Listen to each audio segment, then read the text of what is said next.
আজ প্রজ্ঞাপন জারি, পর্যালোচনা কমিটির রিপোর্ট প্রকাশ সহ দুইটি সুখবর দিলেন তারেক রহমান। বিস্তারিত আলোচনা করার শুরুতে চ্যানেলটি সাবস্ক্রাইব করে ভিডিওটি কন্টিনিউ করুন। আজ অর্থমন্ত্রী আমির খসরু ও পরিকল্পনা উপদেষ্টার মাঝে একটি বৈঠক অনুষ্ঠিত হওয়ায় সরকারি চাকরিজীবীদের বেতন বৃদ্ধির নতুন সুপারিশ করা হয়েছে। পে কমিশনের চেয়ারম্যান জাকির আহমেদ খান বলেন, বাংলাদেশের সরকারি চাকরিজীবীরা দীর্ঘদিন ব্যাপক সমস্যায় জর্জরিত থাকলেও বেতন বৃদ্ধিতে অনীহা ছিল পূর্বের সরকারের, যার ফলে নতুন সরকার সময় বিলম্ব না করে দ্রুত গেজেট প্রকাশের নতুন সিদ্ধান্ত নিয়েছেন। তার সিদ্ধান্তগুলো বাংলাদেশের 22 লক্ষ সরকারি চাকরিজীবীদের অর্থনৈতিক উন্নয়নের বিশেষ মাপকাঠি হয়ে দাঁড়িয়েছে। পরিকল্পনা উপদেষ্টা বলেন, বাংলাদেশে এখন পর্যন্ত সরকারি চাকরিজীবীরা তাদের দাবি বাস্তবায়নের জন্য সোচ্চার আছেন। তারা অধীর আগ্রহ নিয়ে পূর্বের সরকারের কাছে বেতন বৃদ্ধির দাবি জানালেও তারা কার্যকর না করার ফলে নতুন সরকারের কাছে বারবার স্মারকলিপির মাধ্যমে গেজেট প্রকাশের দাবি জানায়। তাই আজ সংশ্লিষ্ট কর্তৃপক্ষের একাধিক সূত্র নতুন গেজেট প্রকাশের চূড়ান্ত সুপারিশ করেন। প্রধানমন্ত্রী তারেক রহমান আজ সকাল 10 ঘটিকায় বৈঠকে উপস্থিত ছিলেন। এই বৈঠকে সবথেকে গুরুত্বপূর্ণ আলোচনা করে পে কমিশনের চেয়ারম্যান জাকির আহমেদ খান, কেননা তিনি দেশের অর্থনৈতিক বিষয়গুলো নিয়ে জোরালো পদক্ষেপ ও কোন কোন গ্রেডের জন্য কত বেতন নির্ধারণ করা হলে কর্মচারীদের আর্থিক সমস্যা সমাধান করা সম্ভব হবে সেই বিষয়গুলো নিয়েও আলোচনা করেন।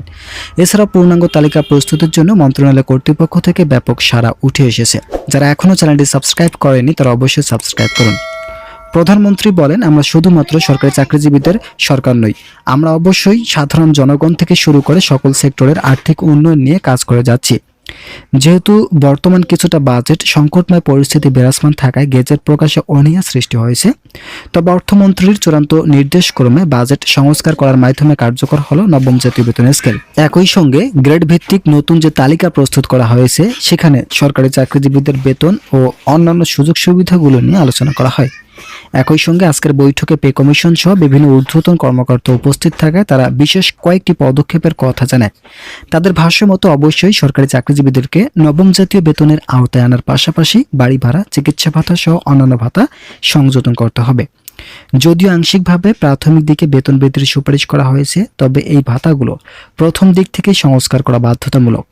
পে কমিশনের সূত্র বলেন, অবশ্যই আমরা সরকারি চাকরিজীবীদের সকল দাবি পূরণ করব, কিন্তু এখানে যে জটিলতাগুলো লক্ষ্য করা যাচ্ছে সকল জটিলতা প্রধানমন্ত্রী তারেক রহমান সংশোধনের নতুন সিদ্ধান্ত নেয়।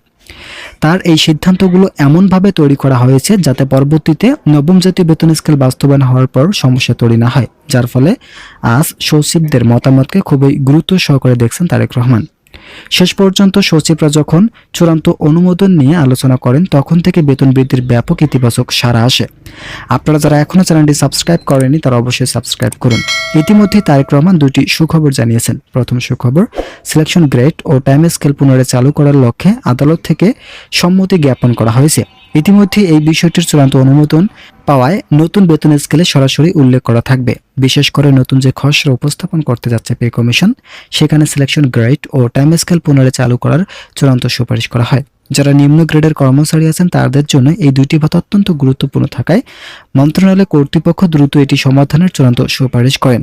তাই আশা করা যাচ্ছে আগামী নতুন নবম জাতীয় বেতন স্কেলে এই দুইটি ভাতা চূড়ান্তভাবে অনুমোদন পাবে।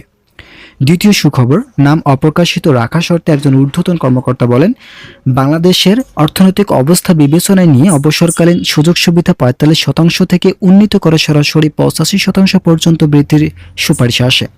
যেহেতু এই বিষয়টি নিয়ে ইতিমধ্যে ব্যাপক ইতিবাচক সিদ্ধান্ত উঠে এসেছে, তাই অর্থ মন্ত্রণালয় থেকে বাজেট সংস্কারের বিষয়টির নতুন রূপরেখা তৈরি হয়। প্রধানমন্ত্রী বলেন, আমরা অবশ্যই বাজেট সংস্কার করার মাধ্যমে সরকারি চাকরিজীবীদের সকল দাবি পূরণ করব। এখন বাজেট সংস্কার অবশ্যই বাৎসরিক 70,000 কোটি টাকা বরাদ্দ ঘোষণা করতে হবে। এটার জন্য অর্থ মন্ত্রণালয়ের সঙ্গে ইতিমধ্যে আলোচনা হয়েছে। তারা অবশ্যই প্রধানমন্ত্রীর নির্দেশক্রমে 70,000 কোটি টাকা বাৎসরিক বাজেট সংযোজন করবেন। ভিডিওটি শেষ করার পূর্বে যারা এখনও আমাদের এই চ্যানেলের নতুন সদস্য আছেন তারা পরবর্তী আপডেট পেতে চ্যানেলটি সাবস্ক্রাইব করে আমাদের সঙ্গে থাকুন।